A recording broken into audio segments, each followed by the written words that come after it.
Ya, izin turun bentar. Ada Ya, perlu bang?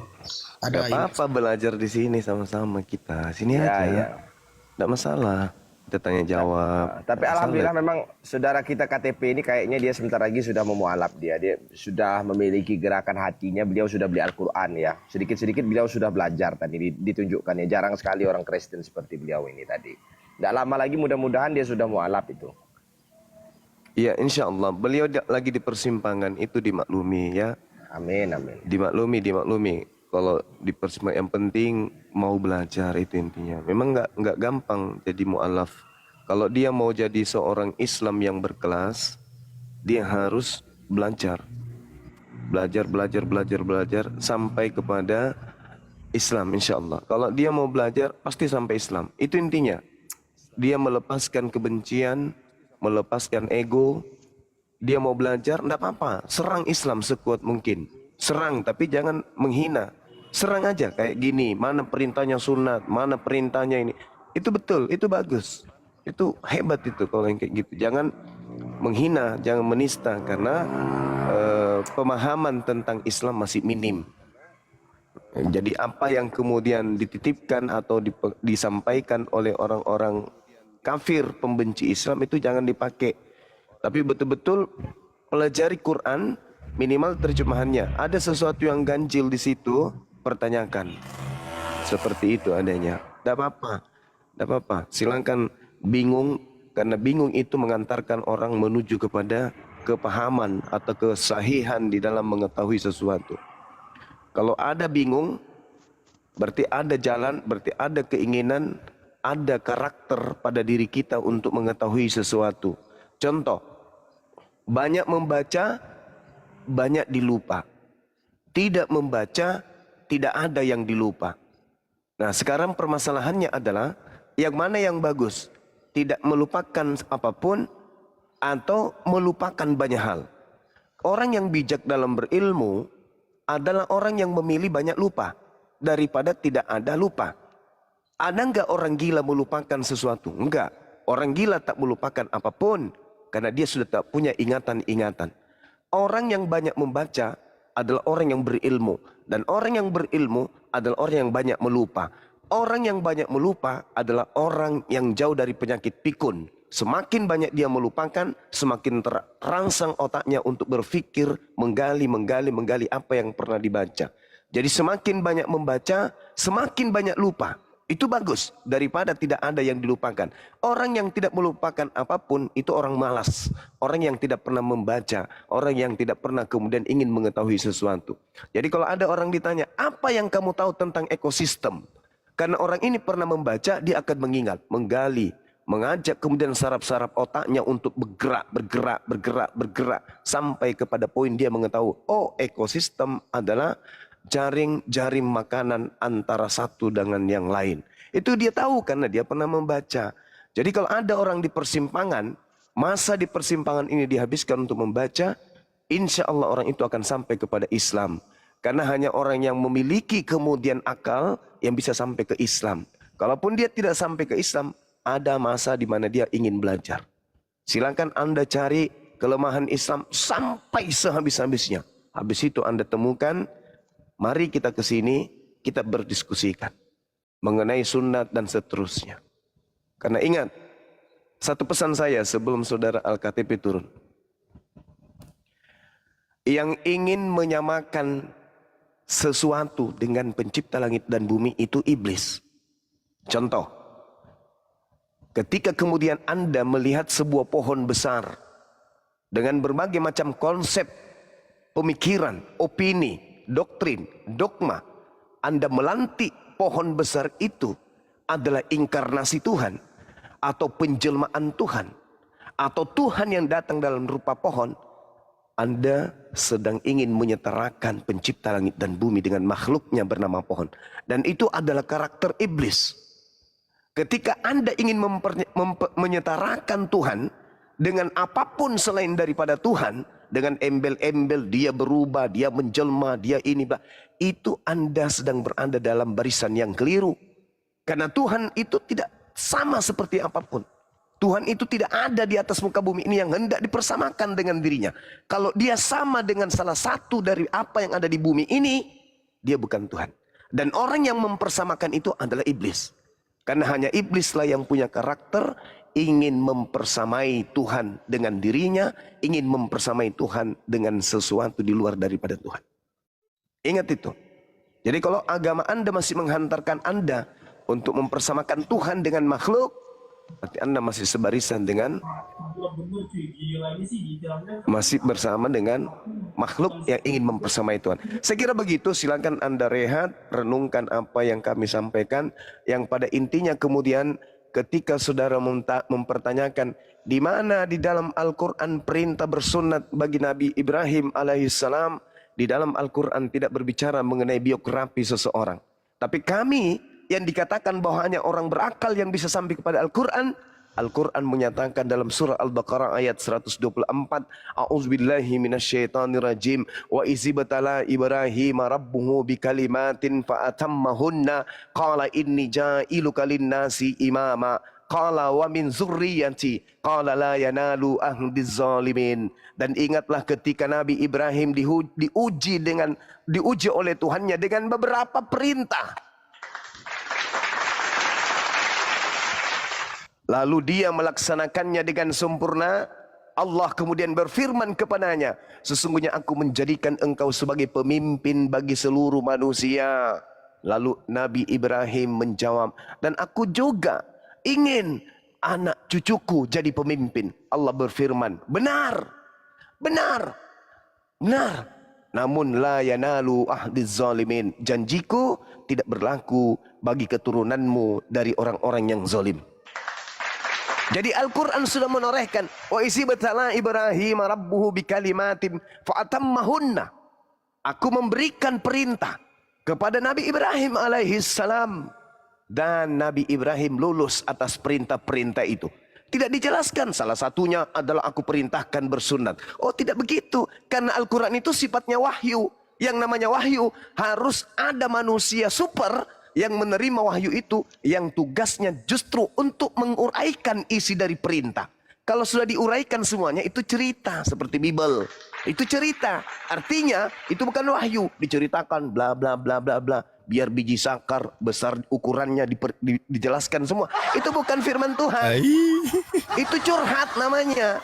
Yang namanya wahyu, ada manusia mulia yang hendak kemudian menjadi nabi, menjadi rasul yang menguraikan wahyu itu. Makanya Al-Quran memberikan legitimasi kepada baginda Rasulullah Muhammad SAW. Wahai Nabi Muhammad, jelaskan perintah-perintah apa saja yang Allah datangkan kepada Nabi Ibrahim. Mana perintah itu untuk menjelaskan?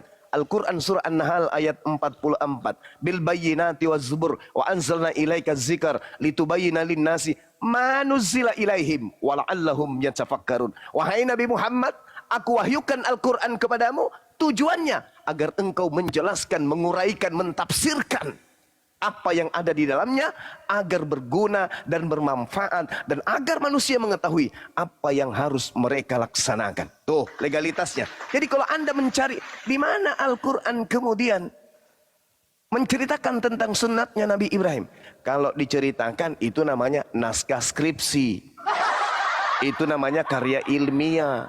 Menjelaskan itu namanya buku kalam. Artinya menjelaskan dari pokok sampai ke akar-akarnya. Nah, apa fungsinya Nabi kalau begitu? Apa fungsinya Nabi kalau begitu? Sebagaimana Paulus disebut Nabi, disebut Rasul. Makanya Paulus menjelaskan, pencipta langit dan bumi, nusul ke bumi, menjadikan dirinya kosong, lalu menjadi manusia, lalu taat sampai mati. Ada enggak itu Yesus jelaskan? Tak ada. Ada enggak Musa jelaskan? Tak ada. Ada enggak Ibrahim jelaskan? Tak ada. Kenapa kemudian Paulus menjelaskan itu? Karena dia Nabi, dia Rasul, dia yang menguraikan. Kenapa kemudian orang Kristen menyembah Yesus? Karena diterangkan oleh nabinya Paulus, rasulnya Paulus. Berarti Paulus ini fungsinya apa? Menjelaskan, menguraikan firman Tuhan. Sekarang permasalahannya, apa betul Paulus nabi? Apa betul Paulus rasul? Mungkin dia nabi, mungkin dia rasul, tapi palsu. Mungkin. Kalau dia asli, buktikan. Di mana dia pernah menerima wahyu? Tak pernah. Paulus hanya menerima jabaran-jabarannya dari sosok makhluk berupa roh. Nah, itu Nabi, kawan. Sehingga ketika Anda bertanya, mana perintahnya? Ada. Wa izibtala Ibrahim rabbuhu bikalimatin fa'atammahunna. Itu perintah Allah. Memberikan perintah kepada Nabi Ibrahim alaihissalam. Makanya Al-Quran kemudian datang menganulir. Wa may yarghabu an millata Ibrahim illa man safiha nafsa. Orang yang membenci ajaran Ibrahim hanyalah orang bodoh dan bahlul bin goblok. Itu Al-Quran katakan. Nabi Ibrahim diberi perintah, kemudian apa salah satu perintahnya? Sunat. Yang membenci sunat adalah orang bahlul. Karena itu perintah.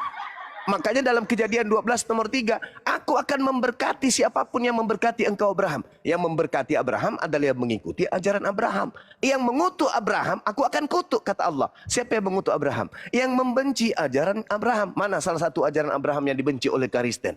Kristen cinta memelihara kulupnya. Setiap hari kemudian kulupnya dirinsoi, disampoi, disabunin. Karena cinta terhadap kulub. Nabi Ibrahim benci terhadap kulubnya. Sehingga di usia yang sudah puluhan tahun. Al-Quran di dalam Islam tradisinya 80 tahun. Di dalam Bible tradisinya 90 tahun. Dikatakan beliau saking bencinya dipotongnya kulub itu dengan kapak. Tapi Kristen cinta dengan kulub. Artinya ketika Al-Quran mengatakan dan juga Bible menyatakan, wa may yarghabu an millata Ibrahim illa man safiha nafsa, yang membenci Nabi Ibrahim adalah Kristen, yang cinta Nabi Ibrahim adalah Islam. Sehingga Islam mengikuti pola kehidupan keberagamaan Nabi Abraham alaihissalam. Adakah kemudian Islam ingin mempersamai sembahannya umat Islam itu disetarakan dengan sembahannya Nabi Ibrahim? Tak ada. Tapi bagaimana dengan Kristen? Oh, sembahannya Nabi Ibrahim disetarakan dengan makhluk yang bernama Yesus Kristus. Mari kita lihat, kita buktikan data-datanya di dalam kitab saudara Kristen. 1 Timotius 2 nomor 5, apa katanya? Karena Allah itu esa. Allah ini Tuhannya Abraham. Maka dia yang menjadi pengantara antara Allah manusia juga esa, yaitu Yesus Kristus. Berarti makhluk yang datang kepada Paulus ketika Tuhan menyatakan diri di dalam Yesaya 46, kepada siapakah kamu hendak menyamakan aku, hendak membandingkan aku, hendak mengumpamakan aku sehingga kami sama? Makhluk yang datang kepada Paulus pun menjawab, hendak aku persamakan dan aku setarakan engkau wahai Tuhan dengan diriku. Aku juga maha tinggi, aku juga awal, aku juga adalah cahaya gilang gemilang dan seterusnya. Bukan cuma kau, aku juga. Dan bukan cuma kau yang punya hamba, aku juga punya hamba. Separuh dari keturunan Adam akan aku jadikan menghambakan diri kepada aku. Jadi aku punya hamba, kamu juga punya hamba. Wahai pencipta langit dan bumi, aku juga bisa jadi Tuhan seperti kau. Buktinya miliaran manusia juga mempertuhankan diriku. Aku akan buktikan, bukan cuma kamu yang bisa jadi Tuhan, aku pun bisa jadi Tuhan. Hanya dengan berupa cahaya aku datang kepada nabiku, akulah Yesus Kristus. Maka seketika itu juga kamu punya saingan, kamu punya pembanding, kamu punya pengumpamaan. Jadi berhenti, wahai Tuhan, aku juga Tuhan hari ini. Itulah yang terjadi. Itulah yang kau sembah. Ketika Tuhan bertanya, kepada siapa kamu hendak menyamakan aku, hendak membandingkan, hendak mengumpamakan aku sehingga kami sama? Nabi Paulus kemudian melalui perintah dari Tuhannya yang datang berupa roh, mengatakan bahwa Tuhannya Nabi Ibrahim, Tuhannya Yesus yang anak Maria itu adalah esa. Tetapi ingatlah wahai hamba-hambaku, aku juga esa. 1 Timotius 2 nomor 5 ada 2 esa di sana. Siapa yang hendak menyamakan Tuhan? Iblis. Siapa yang melantik makhluk yang mengaku Yesus Kristus setara dengan Tuhan? Kristen. Maka pantaslah kemudian Yesus mengusir orang-orang Kristen ini. Karena tak ada yang mau menyamakan Tuhan. Orang Yahudi tak ingin menggantikan Tuhan pencipta langit dan bumi. Tapi Kristen dari Roma Katolik di luar dari keturunan Yakub melantik manusia atau makhluk yang bukan manusia bernama Yesus Kristus setara dengan pencipta langit dan bumi. Sekali lagi saya katakan saudara, kami umat Islam meskipun tak ada perintah langsung, bersunatlah wahai umat Islam. Hari ini kami bersunat, apakah melanggar perintah Tuhan? Tuhan yang ada di dalam perjanjian lama, apakah kami langgar dengan kami bersunat? Na'udzubillah summa na'udzubillah. Yang ada adalah Masya Allah, kami kemudian mengikuti perintah Tuhan yang ada di kitabnya orang Yahudi, yaitu bersunat. Salahkah? Tidak salah. Sekarang mari kita jadikan pembanding. Ketika makhluk yang datang berupa cahaya, berupa roh yang datang kepada Paulus, dia menghantarkan Paulus untuk mengajarkan hamba-hambanya yang ada di gereja untuk jangan mengikuti perintah Tuhannya Abraham, jangan bersunat, pelihara kulub. Itulah yang terjadi hari ini.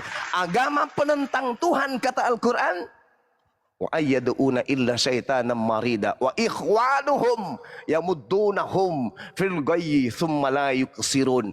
Orang-orang kafir adalah penolong-penolong setan di dalam setan mendurhakai Tuhan.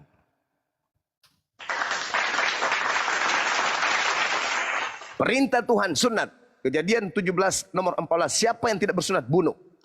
Perintah makhluk yang datang kepada Paulus, barang siapa yang menyunatkan nonotnya, aku Tuhanmu Yesus Kristus tidak berguna bagimu. Galatia 5 nomor 1, nomor 2. Itu artinya ada pembangkangan terhadap perintah Tuhan. Kenapa? Karena dia juga Tuhan. Jadi orang Kristen itu punya Tuhan bernama Yesus Kristus. Orang Yahudi punya Tuhan namanya Subhanahu wa ta'ala. Hakikat yang maha suci lagi maha tinggi. Sekarang siapa yang membuat pembandingan Tuhan? Siapa agama yang membuat kesetaraan terhadap pencipta langit dan bumi? Agama Kristen. Tuhan disetarakan dengan Yesus Kristus. Tuhan disetarakan dengan burung merpati. Apa buktinya mereka menyetarakan? Mereka mengatakan 3 pribadi Tuhan, tapi satu hakikat. Artinya Yesus yang adalah makhluk roh dan Yesus yang adalah anak Maria yang adalah manusia disehakikatkan dengan pencipta langit dan bumi. Dan ini adalah tata cara kerja setan. Masya Allah. Izin Gurunda, saya mau tanya ini, ada korelasinya dengan 2 Tesalonika 2 nomor 4? Betul sekali. Betul ya? Masya Allah. Ya. Yaitu lawan yang meninggikan diri di atas segala yang disebut atau yang disembah sebagai Allah. Bahkan ia duduk di bait Allah dan mau menyatakan diri sebagai Allah. Betul. Makanya dikatakan di dalam kitabnya mereka kemudian, fawailul lilladzina yaktubuna alkitaba biaidihim thumma yaquluna hadza min indillah. Celakalah orang yang menulis kitab dengan tangan mereka sendiri dan mengatakan itu dari Allah. Padahal itu bukan dari Allah. Mereka, kata Allah, hanya mendapatkan keuntungan yang sedikit. Yaitu lawan yang meninggikan diri atas segala yang disebut atau yang disembah sebagai Allah. Bahkan ia duduk di bait Allah dan mau menyatakan diri sebagai Allah. Man huwa, siapa dia?